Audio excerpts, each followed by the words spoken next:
ചൈതന്യരൂപം അമൃതസ്വരൂപം സകലാനുഗ്രഹ ഭാഗവതം മനുഷ്യരൂപേഷു കൃഷ്ണസ്വരൂപം നമാമി. മള്ളിയോർവാഴും തിരുമേനി പാദം. ഓം ധ്യായാമോ ധവളാവകുണ്ഠനവതിം തേജോമയീം നൈഷ്ഠികീം സ്നിഗ്ധാപാംഗവിലോകിനീം ഭഗവതി മന്ദസ്മിത ശ്രീമുഖീം വാത്സല്യാമൃതവർഷിണി സുമധുരം സങ്കീർത്തനാലാപിനീ ശ്യാമാംഗീം മധുസിക്തസൂക്തിം ശ്രീ അമൃതാനന്ദാത്മികാ ഈശ്വരീ ശ്യാമാംഗീം മധുസിക്തസൂക്തിം ശ്രീ അമൃതാനന്ദാത്മികാമീശ്വരീം. ഓം ഗം ഗണപതേ നമഃ. ഓം സം സരസ്വത്യേ നമഃ. ഓം നമോ ഭഗവതേ വാസുദേവായ. ഓം നമോ നാരായണായ. ഓം ഹ്രീം നമഃ ശിവായ. ഓം ഐം ഹ്രീം ക്ലീം ചാമുണ്ഡായൈ വിച്ചൈ നമഃ. ഗുരുർബ്രഹ്മ ഗുരുർവിഷ്ണു ഗുരുർദേവോ മഹേശ്വര. ഗുരു സാക്ഷാൽ പരബ്രഹ്മം തസ്മൈ ശ്രീ ഗുരവേ നമഃ. ഓം സഹനാവവതു സഹനോ ഭുനക്തു സഹ വീര്യം കരവാവഹൈ തേജസ്വിനാവധീതമസ്തു മാ വിദ്വിഷാവഹൈ. ഓം ശാന്തി ശാന്തി ശാന്തി. എല്ലാവർക്കും നമസ്കാരം. ശ്രീ മഹാഭാഗവത കുടുംബ സത്സംഗത്തിന്റെ 245 ദിവസവും ഗുരുദർശനം എന്ന ചടങ്ങിൽ ലോകഗുരുവായ അമ്മ അമൃതാനന്ദമയി ദേവിയുടെ അവദാനങ്ങൾ വിശകലനം ചെയ്യുന്ന ചടങ്ങിന്റെ 94 ദിവസവും അമ്മ എഴുതിയ ഒരു മഹത്തായ പരിസ്ഥിതി സംബന്ധിയായ ചരിത്രം, കഥ എന്ന് ഞാൻ പറയില്ല, ചരിത്രം എന്റെ മനസ്സിൽ തട്ടിയതാണ്. മക്കളെ,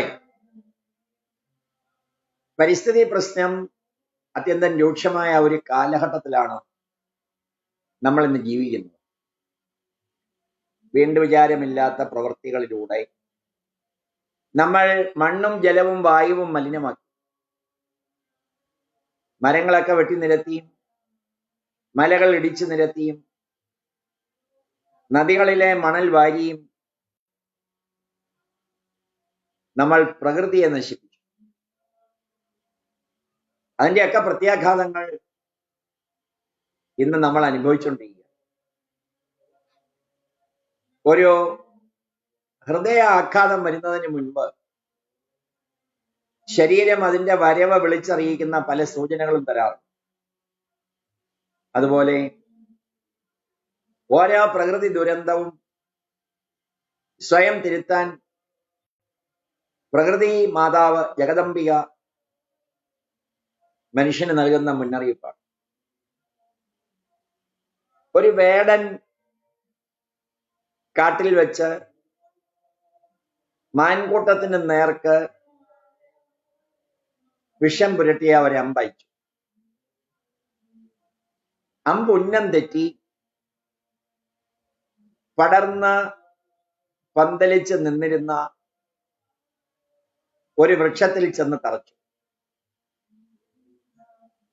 അമ്പിൽ പുരട്ടിയിരുന്ന വിഷത്തിന്റെ ശക്തി മൂലം വൃക്ഷം ക്ഷയിച്ചു തുടങ്ങി. വൃക്ഷം പൂർണ്ണമായും കരിഞ്ഞുണങ്ങിയതോടെ അതിൽ വസിച്ചിരുന്ന പക്ഷികളും ഇഴജന്തുക്കളും അണ്ണാൻ, എലി തുടങ്ങിയ ജീവികളും അതിനെ ഉപേക്ഷിച്ചു പോയി. എന്നാൽ ഒരു തത്ത മാത്രം ആ മരത്തോടുള്ള കടപ്പാടും സ്നേഹവും കാരണം അതിനെ ഉപേക്ഷിച്ച് പോകാൻ തയ്യാറായില്ല. അതാ ഊണും ഉറക്കവും വെടിഞ്ഞ് ദുഃഖം പൂണ്ട് ആ മരത്തിൽ തന്നെ ഇരുന്നു. ആ മരം വിട്ടുപോകാൻ അതിന്റെ കൂട്ടുകാർ പലവട്ടം ഉപദേശിച്ചെങ്കിലും തത്ത അതിനൊന്നും വഴങ്ങിയില്ല. അതിശയകരമായ ഈ വാർത്ത ത്രിലോകങ്ങളിലും പ്രചരിച്ചു. ഈ വാർത്ത സ്വർഗത്തിൽ ദേവേന്ദ്രന്റെ അടുത്ത് എത്തി. ദേവേന്ദ്രന്റെ ചെവിയിൽ വാർത്ത എത്തിയപ്പോൾ തത്തയുടെ കാരുണ്യവും കൃതജ്ഞതയും കേട്ടറിഞ്ഞ ദേവേന്ദ്രൻ തത്തയെ നേരിൽ കണ്ട് പരീക്ഷിക്കണമെന്ന് തന്നെ നിശ്ചയിച്ചു. ദേവേന്ദ്രൻ എന്ത് ചെയ്തു? യഥാർത്ഥ വേഷത്തിൽ വന്നില്ല. ദേവേന്ദ്രൻ ഒരു വൃദ്ധ ബ്രാഹ്മണന്റെ വേഷത്തിൽ തത്തയുടെ അടുക്കൽ ചെന്നു. തത്തയോട് ചോദിച്ചു, തത്തേ, നീ എന്തിനാണ് കരിഞ്ഞുപോയ ഈ വൃക്ഷത്തെ ഉപേക്ഷിക്കാത്തത്? തത്ത മറുപടി പറഞ്ഞു. മറുപടി പറഞ്ഞപ്പോ ആദ്യത്തെ വാചകം കേട്ട് ദേവേന്ദ്രൻ ഞെട്ടിപ്പോയി. തത്ത പറയുകയാണ്, എന്റെ തപശക്തി കൊണ്ട് അങ്ങ് ദേവേന്ദ്രനാണെന്ന് ഞാൻ തിരിച്ചറിയുന്നു. അതാണ് ദേവേന്ദ്രൻ ഞെട്ടിപ്പോയി. ഞാൻ പറഞ്ഞു, ഞാൻ ജനിച്ചു വീണത് ഈ മരത്തിലാണ്. ഇതിൽ താമസിച്ചുകൊണ്ടാണ് എന്റെ എല്ലാ ഗുണങ്ങളും കഴിവുകളും ഞാൻ നേടിയത്. ശത്രുക്കളുടെ ആക്രമണത്തിൽ നിന്ന് ഞാൻ രക്ഷ പ്രാപിച്ചതും ഈ മരത്തിനെ ആശ്രയിച്ചാണ്. ഇത്രയും നാൾ എന്നെ സംരക്ഷിക്കുകയും പരിപാലിക്കുകയും ചെയ്ത ഈ വൃക്ഷത്തെ ഇപ്പോൾ ഞാൻ എങ്ങനെയാണ് ഉപേക്ഷിക്കുക? അത് കേട്ട ദേവേന്ദ്രൻ തത്തയോട് പറഞ്ഞു,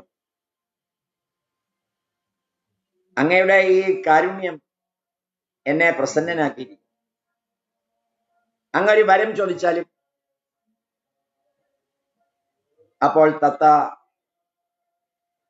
ദേവേന്ദ്രനോട് ഒരു വരം ആവശ്യപ്പെട്ടു. അങ്ങ് ഒരു വരം എനിക്ക് തന്നാൽ മതി, ഈ മരത്തെ പൂർവസ്ഥിതിയിലാക്കണം. ദേവേന്ദ്രൻ ആ വൃക്ഷത്തിന്മേൽ അമൃത് വർഷിച്ചു. ക്ഷണനേരത്തിനുള്ളിൽ വൃക്ഷം വീണ്ടും തളർത്ത് പഴയതുപോലെ ഇടതൂർന്ന ഇലകളാലും കായ്കളാലും നിറഞ്ഞു. അത് കണ്ട് ആ മരത്തെ ഉപേക്ഷിച്ച് പോയ പക്ഷികളും ഇടങ്ങളും ഇഴജന്തുക്കളും സസന്തോഷം ആ വൃക്ഷത്തിലേക്ക് തിരിച്ചു വരികയും ചെയ്തു. ഈ കഥയിലെ, ഈ ചരിത്രത്തിലെ തത്തയ്ക്ക് വൃക്ഷത്തോടുണ്ടായിരുന്ന ബന്ധവും നന്ദിയും നമുക്ക് പ്രകൃതിയോടുണ്ടായാൽ പ്രകൃതി സംരക്ഷണം അനായാസമാകും. ഈ ഒരു സംസ്കാരം പുതിയ തലമുറയ്ക്ക് പകർന്നു നൽകാൻ നമുക്ക് കഴിയട്ടെ. അമ്മ അതെഴുതിയത് അമൃതം ഗമയ എന്ന പുസ്തകത്തിന്റെ 2ാം ഭാഗത്തിലാണ്. സ്വന്തം സുഖസൗകര്യങ്ങൾ വർദ്ധിപ്പിക്കാൻ പ്രകൃതിയെ ചൂഷണം ചെയ്യുന്ന മനുഷ്യൻ ഭൂമിയിലെ ജീവന്റെ നിലനിൽപ്പിന് തന്നെ ഭീഷണിയായിരിക്കുക. വാസ്തവത്തിൽ മനുഷ്യൻ പ്രകൃതിയിൽ നിന്ന് ഭിന്നനല്ല. അവൻ പ്രകൃതിയുടെ തന്നെ ഭാഗമാണ്. മനുഷ്യന്റെ നിലനിൽപ്പ് തന്നെ പ്രകൃതിയെ ആശ്രയിച്ചാണ്. പ്രകൃതിയുടെ താളം തെറ്റിയാൽ മനുഷ്യ ജീവിതത്തിന്റെ താളവും നഷ്ടമാകും. ഒരു മരം മുറിച്ചു മാറ്റിയാൽ 10 തൈ നടണമെന്ന് പറയാറുണ്ട്. പക്ഷേ അതും അപര്യാപ്തമാണ്. വലിയൊരു വൃക്ഷം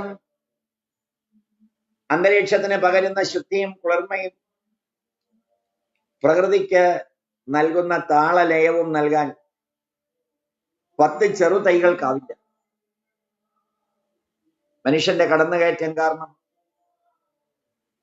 ഇന്ന് പരിതസ്ഥിതി താറുമാറാകുകയാണ്. പണ്ട് നിലവിലുണ്ടായിരുന്ന പല ജീവിവർഗങ്ങളും ഇന്ന് ഭൂമുഖത്ത് നിന്ന് തുടച്ചു നീക്കപ്പെട്ടു കഴിഞ്ഞു.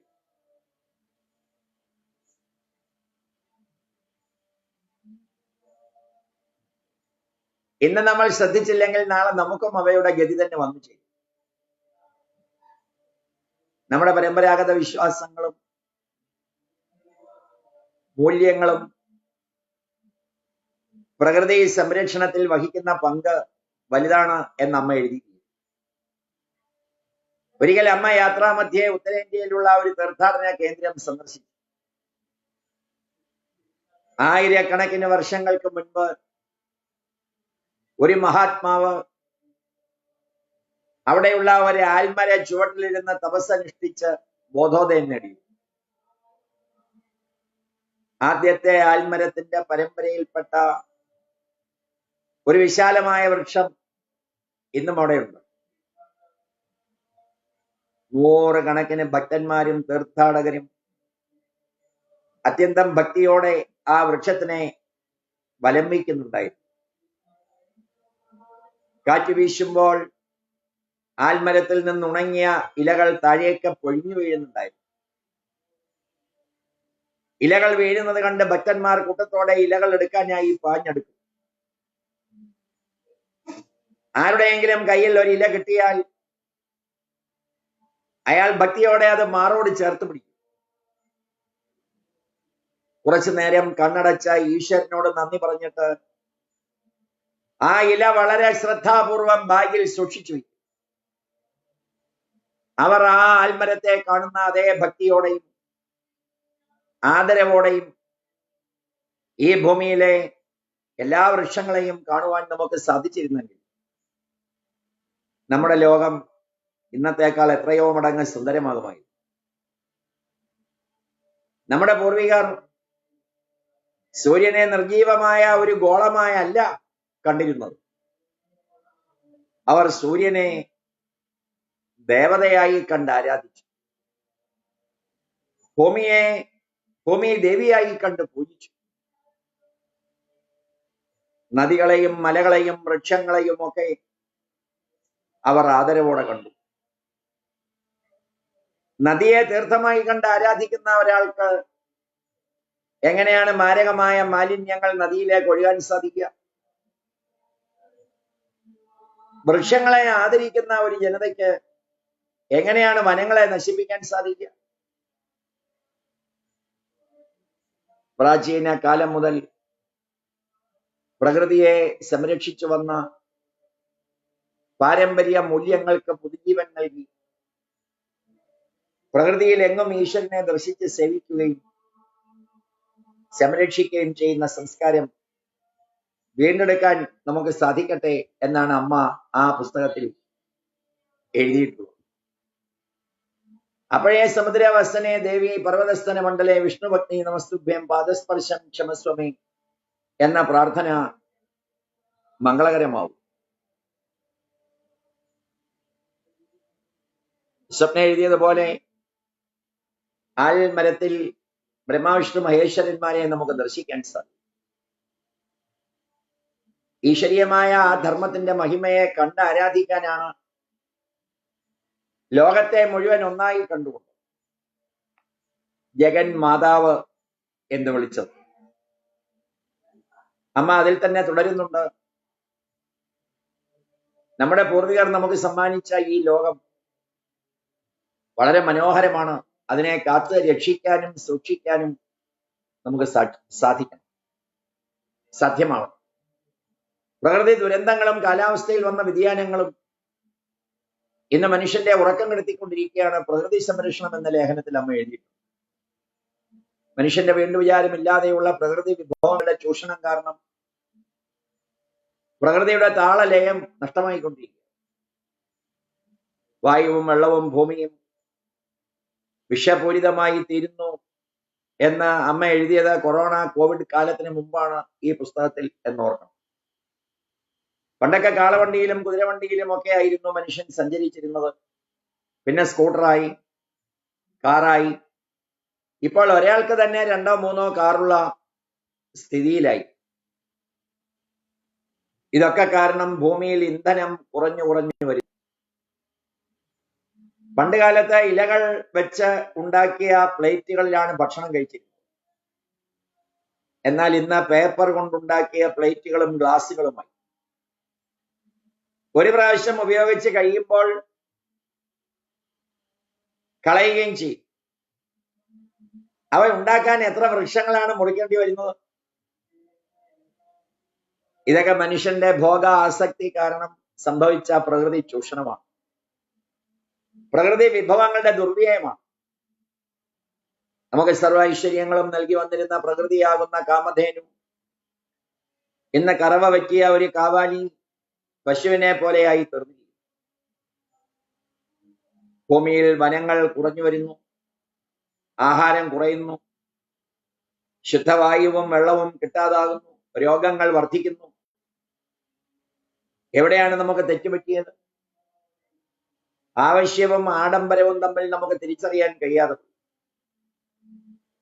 ന്യായമായ ആവശ്യങ്ങൾ നിറവേറ്റാൻ വേണ്ടതിലധികം എന്ത് പ്രകൃതിയിൽ നിന്നെടുത്താലും അത് അധർമ്മമാണ്, പാപമാണ്. ഒരു സാമൂഹ്യ പ്രവർത്തകന്റെ കഥ അമ്മ ഓർത്തെഴുതിയിട്ടുണ്ട്. അതിരാവിലെ ഒരു പാത്രത്തിൽ വെള്ളമെടുത്ത് നദീതീരത്തെ പല്ല് തേച്ചുകൊണ്ടിരിക്കുകയായിരുന്നു ആ സാമൂഹ്യ പ്രവർത്തകൻ. അതോടൊപ്പം ചില അത്യാവശ്യ കാര്യങ്ങൾ ചുറ്റും കൂടിയ സഹപ്രവർത്തകരോട് സംസാരിക്കുന്നുമുണ്ട്. വാ കഴുകാനായി പാത്രമെടുത്തപ്പോൾ അതിലെ വെള്ളം തീർന്ന് അദ്ദേഹം കണ്ടു. ദൈവമേ, ഞാൻ എന്ത് അശ്രദ്ധയാണ് കാണിച്ചത്! പല്ല് തേയ്പ് കഴിയുന്നതിന് മുൻപ് തന്നെ വെള്ളവും തീർന്നു.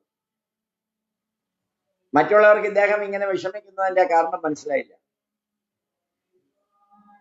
അവർ ചോദിച്ചു, അതിലെന്ത് വിഷമിക്കാനാണ്? തൊട്ടു മുൻപിൽ കയ്യെത്തുന്ന ദൂരത്തിൽ നദി നിറഞ്ഞൊഴുകുന്നത് കാണുന്നില്ലേ? അദ്ദേഹം പറഞ്ഞു, നദിയിൽ വെള്ളമുണ്ടായേക്കാം, പക്ഷെ എനിക്ക് വേണ്ടതിലധികം എടുക്കാനുള്ള അധികാരമില്ലല്ലോ. ഈ സാമൂഹ്യ പ്രവർത്തകൻ കാണിച്ച ധർമ്മബോധം നമ്മുടെ തലമുറയ്ക്ക് വീണ്ടെടുക്കാൻ കഴിഞ്ഞാൽ പട്ടിണി മരണവും ദാരിദ്ര്യവും എല്ലാം ഇല്ലാതാകുമെന്നതിൽ സംശയമില്ല.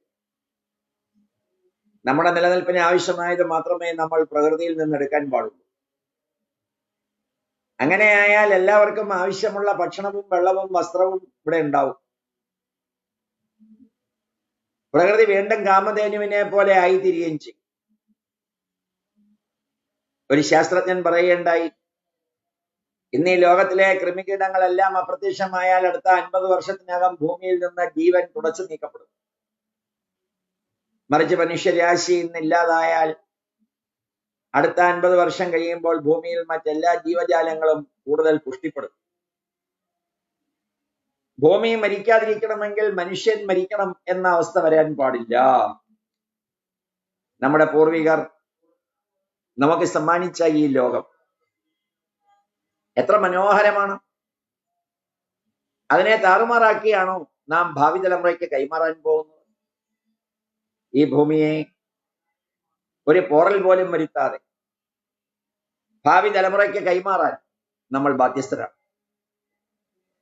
സ്വന്തം അമ്മയെ എന്ന പോലെ പ്രകൃതി മാതാവിനെയും പരിരക്ഷിക്കാൻ കടപ്പെട്ടവരാണ് നമ്മൾ. ആ യാഥാർത്ഥ്യത്തിലേക്ക് നമ്മൾ കണ്ണു തുറന്നേ പറ്റൂ. യഥാർത്ഥത്തിൽ അത് പ്രകൃതിയോടുള്ള നമ്മുടെ കടമയല്ല, മനുഷ്യരാശിയോടുള്ള നമ്മുടെ കടമയാണ്. കാരണം പ്രകൃതി ഇല്ലെങ്കിൽ മനുഷ്യന് നിലനിൽപ്പില്ല എന്ന് അമ്മ അമൃതം ഗമയ 2-ാം ഭാഗത്തിൽ രേഖപ്പെടുത്തി. അമ്മ എഴുതിയ ഓമന മക്കളെ ഉണരൂ, അമൃതം ഗമയ 1-ഉം 2-ഉം ഭാഗങ്ങൾ അമ്മയുടെ വത്സല ശിഷ്യനും മഠത്തിന്റെ ജനറൽ സെക്രട്ടറിയുമായ ആദരണീയ പൂർണ്ണാമൃതാനന്ദപുരി സ്വാമിജി എഴുതിയ അമ്മ കൂടെയുണ്ട്, അമൃത സ്മരണകൾ, കൂടാതെ അമ്മയുടെ സമ്പൂർണ്ണ ജീവചരിത്രം. ഇത്രയും പുസ്തകങ്ങൾ നമ്മൾ കഴിഞ്ഞ 94 ദിവസമായി ചർച്ച ചെയ്തുകൊണ്ടിരിക്കുകയാണ്. ഒരു പുസ്തക ശേഖരം. ഇനി എത്രയോ നൂറുകണക്കിന് പുസ്തകങ്ങൾ അമ്മയുടെ ശിഷ്യന്മാർ എഴുതിയ അനേകം അനുഭവ സാക്ഷ്യങ്ങൾ, അവാച്യമായ സ്മരണകൾ,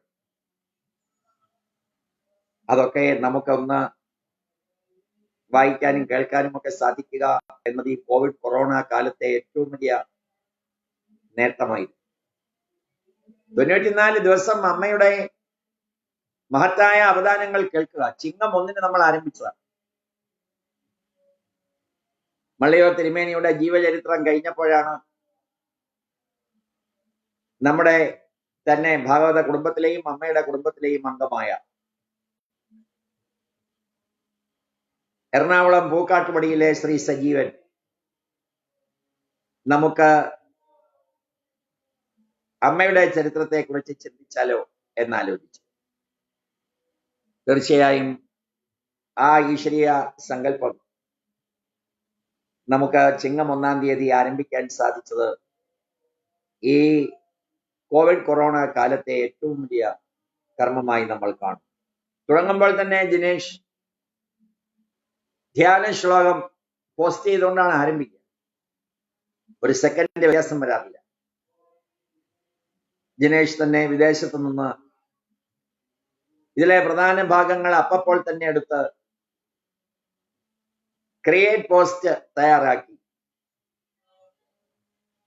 ഒന്നും രണ്ടാമത് ആവർത്തിക്കാത്ത പോസ്റ്റുകളാക്കി മാറ്റി എല്ലാവരുടെയും ഹൃദയങ്ങളിൽ എത്തിച്ചുകൊണ്ടേയിരിക്കും. കഴിഞ്ഞ ദിവസം 1 മുതൽ 99 വരെയുള്ള അമ്മയുടെ ഈ ചടങ്ങ് അദ്ദേഹം യൂട്യൂബ് ആക്കി എല്ലാവരിലും എത്തിച്ചുകൊണ്ടിരിക്കും. കലിയുഗത്തിൽ സത്സംഗത്തിന്റെ പ്രാധാന്യം മനസ്സിലാക്കുവാനുള്ള ഒരു നിഷ്കാമ കർമ്മമായി ധാരാളം പേർ അത് ഏറ്റെടുക്കുമ്പോൾ അണ്ണാറക്കണ്ണനും തന്നാലായത് എന്ന നിലയിൽ ഫോർവേഡ് മെസ്സേജുകൾ ഇല്ലാതെ ക്രിയേറ്റഡ് മെസ്സേജ് ആണ് ഈ കർമ്മത്തിലൂടെ നൽകുന്നത് എന്ന് ഇന്നലെ ജിനേഷ് അറിയിച്ചപ്പോൾ എനിക്ക് അത്യധികം സന്തോഷം. വളരെ സന്തോഷത്തോടു കൂടി അമ്മയുടെ കർമ്മങ്ങളിൽ പങ്കെടുക്കുകയും ആ ഈശ്വരീയ ധർമ്മത്തിൽ നിലനിൽക്കാൻ ഭാഗവത കുടുംബത്തിലെ അംഗങ്ങളും എല്ലാ തിരക്കുകളും മാറ്റിവെച്ച് കഴിഞ്ഞ 245 ദിവസമായി, അതിൽ അമ്മയുടെ കാര്യം കേൾക്കാൻ 94 ദിവസമായി നടത്തുന്ന ഈ കർമ്മമുണ്ടല്ലോ, ഇതാണ് നമ്മുടെ ജീവിതത്തിൽ ചെയ്യുന്ന ഏറ്റവും വലിയ കർമ്മം എന്ന ജഗദീശ്വരനും ജഗദീശ്വരിയും വിധിയെഴുതി. ഇത് വേറൊന്നിനും വേണ്ടിയല്ല. ഒരു ദിവസം ഒരു നാഴിക സമയം ഗുരു പരമ്പരയെ കുറിച്ച് ചിന്തിക്കാനും അതിൽ ഇന്ന് നമ്മോടൊപ്പം നിൽക്കുന്ന ഒരു ഗുരുവിനെ അടുത്തറിയുവാനും കഴിയുന്ന കർമ്മമായി അത് മാറാൻ പ്രവർത്തിക്കുന്ന ഒരു വലിയ കർമ്മമാകട്ടെ എന്ന് പ്രാർത്ഥിച്ചുകൊണ്ട് രാവിലെ 6 മണി മുതൽ ഭാഗവത കുടുംബത്തിലെ കർമ്മങ്ങളുമായി ബന്ധപ്പെട്ട ഒട്ടനേകം കുട്ടികളും അവർ നാമം ജപിച്ച് വളരുന്ന ഒരു സംസ്കാരത്തിന്റെ ധാരയും, അമ്മ പേരിട്ടവരുണ്ട്, അമ്മ വിദ്യാരംഭം കുറിച്ചവരുണ്ട്, അമ്മ ചോറൂണ് നടത്തിയവരുണ്ട്. അവരെയൊക്കെ അത് ഓർത്തു വെച്ചുകൊണ്ട് ഞാൻ എൻ്റെ സംസ്കാരത്തിൽ നിന്ന് വ്യതിചലിക്കാൻ പാടില്ല. മാതാപിതാക്കളെ മാനിക്കുകയും ഗുരുക്കന്മാരെ സ്നേഹിക്കുകയും ചെയ്യുന്നതാണ് ഏറ്റവും വലിയ വിദ്യാഭ്യാസം, ഏറ്റവും വലിയ പ്രപഞ്ച നിയമം, അവരെ ആദരിക്കാൻ കഴിയാത്ത ഒരാളിന് ജീവിതത്തിൽ എങ്ങും ചെന്നെത്താൻ സാധിക്കില്ല എന്ന് തിരിച്ചറിയാൻ കഴിയുന്നത് തന്നെ കോവിഡ് കൊറോണ കാലത്തെ ഏറ്റവും വലിയ പഠനമായി മാറി. ഞാൻ ഓരോരുത്തരുടെയും പേരെടുത്ത് പറയാത്തത് ആരുടെയെങ്കിലും പേര് വിട്ടുപോകുമോ എന്ന് ഭയന്നാണ്. എല്ലാവരും എന്ന് പറയുമ്പോ ആ ഈശ്വരീയ ധർമ്മത്തിന്റെ പവിത്രത നമുക്ക് മനസ്സിലാക്കാൻ സാധിക്കും. ഈ യാത്രയിൽ കേരളത്തിൽ നിന്ന് മഹാരാഷ്ട്രയിലെ ഒരു സംസ്ഥാനത്തിൽ താമസിക്കുന്ന തന്റെ പ്രിയപ്പെട്ട ഡോക്ടറായ മകന്റെ അടുത്തേക്ക് കാസർഗോഡ് ചെറുവത്തൂരിൽ നിന്ന് ചക്രപുരത്തെ ശ്രീ രവീന്ദ്രൻ പോയപ്പോൾ ആ യാത്ര മംഗളകരമാകാനും അവിടെ ചെന്ന ആ സ്ഥലത്തെ ഒരു പ്രധാനപ്പെട്ട നരസിംഹ മഹാവിഷ്ണു ക്ഷേത്രത്തിൽ ചെന്നൊരു ചിത്രം രവീന്ദ്രനെ അയച്ചപ്പോൾ അവിടെയും ഈശ്വരൻ നമ്മളെ കൈവിടിയാതെ താൻ പ്രവർത്തിക്കുന്ന നാട്ടിലെ ക്ഷേത്രത്തിൽ നിന്ന് വേറൊരു സ്ഥലത്ത് എന്നാലും സൂര്യൻ മാറാത്തതുപോലെ ചന്ദ്രൻ മാറാത്തതുപോലെ നമ്മളെ കാത്തരുളുന്ന ഒരു ശക്തി ചൈതന്യം എല്ലായിടത്തും ഉണ്ടെന്ന് അറിയാൻ അമ്മയുടെ എത്രയോ ഉദാത്തമായ സന്ദേശങ്ങളിലൂടെ നമ്മൾ മനസ്സിലാക്കി. അമ്മയുടെ ഭജനയിൽ അമ്മ ഇങ്ങനെ അമ്മേ അമ്മേ അമ്മേ എന്ന് വിളിച്ച് കൃഷ്ണ കൃഷ്ണ കൃഷ്ണ എന്ന് വിളിച്ച് നമഃശിവായ പറഞ്ഞു. ഏതോ അവാച്യമായ ഒരു അനുഭൂതിയിൽ ഈ ശരീരത്തെ മറന്നിരിക്കുന്നത് എത്രയോ നാളുകൾ കാണുവാൻ ഭാഗ്യം സിദ്ധിച്ച ഒരാളെന്ന നിലയിൽ അതനുഭവിച്ചറിഞ്ഞ പെറ്റമ്മയേക്കാൾ ഗുരുവിന് സ്ഥാനം കൊടുത്ത ആശ്രമത്തിലെ സന്യാസി ശിഷ്യന്മാരും ബ്രഹ്മചാരി ശിഷ്യന്മാരും എത്രയോ ശ്രേഷ്ഠരാണ്. പല രാത്രികളിലും നവാഹവും സപ്താഹവും ഒക്കെ കഴിഞ്ഞ്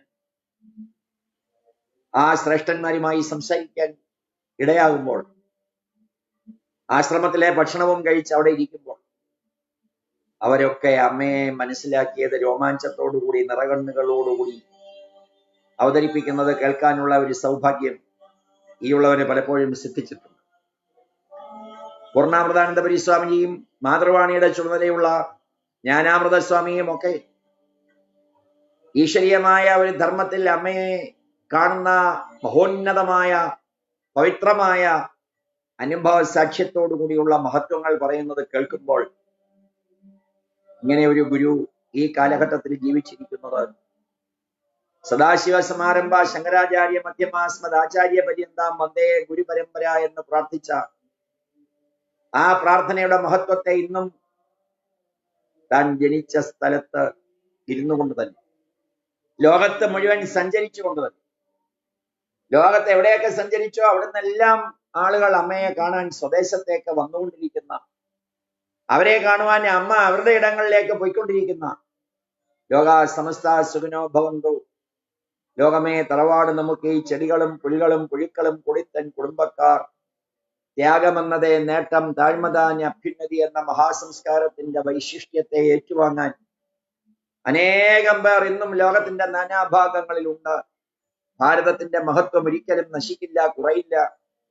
അത് കാന്തിയോടെ മിന്നി വെട്ടിത്തിളങ്ങുവാൻ അമ്മയെപ്പോലുള്ള ഗുരുക്കന്മാർ ഇന്നും നമ്മുടെ സമൂഹത്തിൽ നമ്മോടൊപ്പം നമ്മുടെ അടുത്ത് ജീവിച്ചിരിക്കുന്നു എന്ന് തിരിച്ചറിയാൻ വളർന്നു വരുന്ന ഓരോ തലമുറയിലെ കുട്ടികൾക്കും ഇടയാകണമേ എന്ന് പ്രാർത്ഥിച്ചുകൊണ്ട് ഇന്നത്തെ സത്സംഗം നമുക്ക് അമ്മയുടെയും ഗുരു പരമ്പരയുടെയും തൃപ്പാദങ്ങളിൽ സമർപ്പിച്ച നാളെ ഗുരുവാരമായ വ്യാഴാഴ്ച പഞ്ചമി തിഥിയില് ഉത്രാടം നക്ഷത്രത്തില് നമുക്ക് ഒരുമിച്ച് ചേരാം.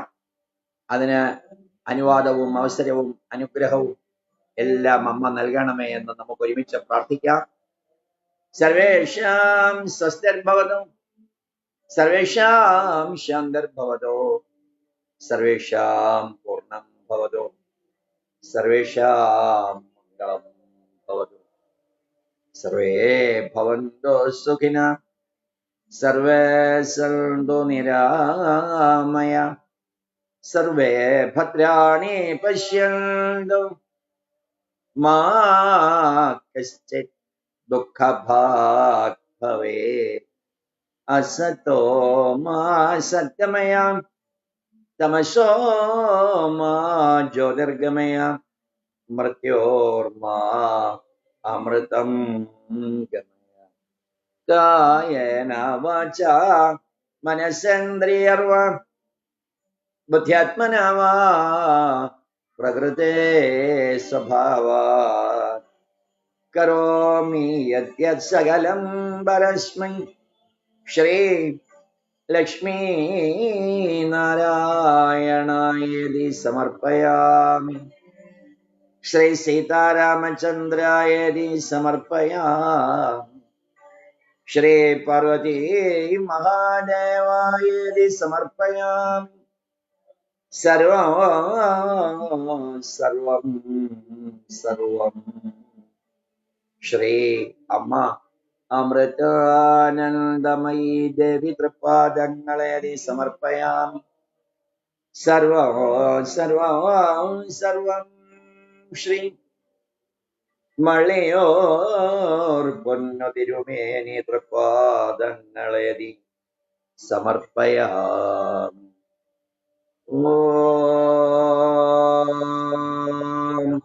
പൂർണ്ണമദ പൂർണ്ണം ഇദം പൂർണ്ണാത് പൂർണ്ണം മുദച്യതേ പൂർണ്ണസ്യ പൂർണ്ണമാദായ പൂർണ്ണമേവാവശിഷ്യതേ. ഓം ശാന്തി ശാന്തി ശാന്തി.